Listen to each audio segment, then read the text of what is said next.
presented some fact charts to the villages and disseminated information to the members of public without giving him the opportunity to defend himself. Hold your horses, Wamuchomba. I was consulting with KJ. I didn't hear what you said. Can you repeat?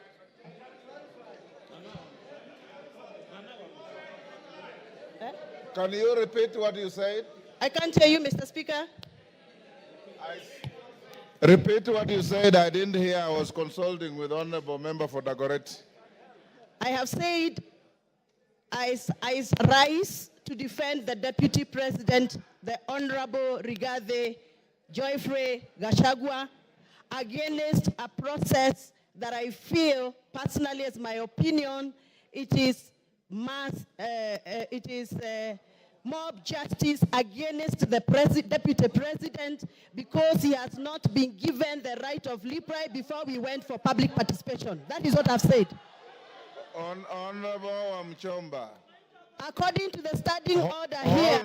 Honorable Wamuchomba, that is neither factual nor legal because the Deputy President is appearing before this House at 5. So be factual. Mr. Speaker, yes. Please allow me to execute my point, and you can guide. Procedurally, Mr. Speaker, the fact sheets that were distributed in our constituencies had allegations that were read out to members of public as facts. So to me, the fact sheets that were distributed in our constituencies were fact sheets that were communicating facts. But from where I come from, Mr. Speaker, what was typed in those papers was not factual and needed to be interrogated. And I'm glad that the Deputy President is appearing in an hour's time here to come and clear the air. Mr. Speaker, before I defend and I give my submission, I request you to allow me to refer to the standing order number 91 on responsibility for statement of facts. A member shall be responsible for accuracy and facts for whatever allegations that comes and disseminates from this House. Mr. Speaker, this morning we were watching video clips on our television in this House. Those video clips that were played in this House were reported speeches that were reported from various media houses in this country. Mr. Speaker, according to the Kenyan Constitution and the Data Protection Act, it is our duty to clarify information before we disseminate and use it for a quasi-judicial process like we are handling today. Mr. Speaker, I would want your guidance whether those media clips that were used this morning in the floor of this House by the mover of this motion, whether those media clips were qualified to be used in this process of impeachment. Mr. Speaker, my other issue is I'll be glad that the mover of this motion clarifies that the allegation around the corruption issues on procurement matters have been taken through the right areas of Auditor General so that we can have fact to discuss this afternoon.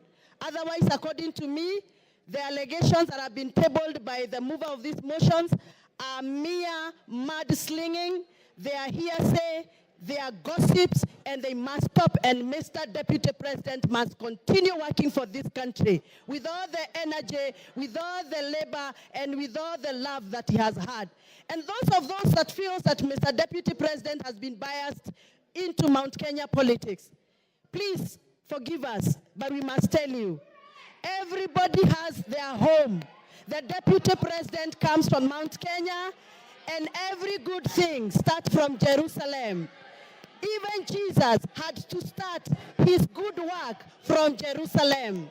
We are the Jerusalem. We shall continue allowing the Deputy President to do the work he's been doing in Mount Kenya, even as he tries and attempts to work in other parts of this country. I have personally escorted the Deputy President in other areas outside Mount Kenya. I know Mr. Deputy President has tried. It is barely 2 years before Mr. Deputy President continues with his work. Please allow him space to work. 2 years are not sufficient.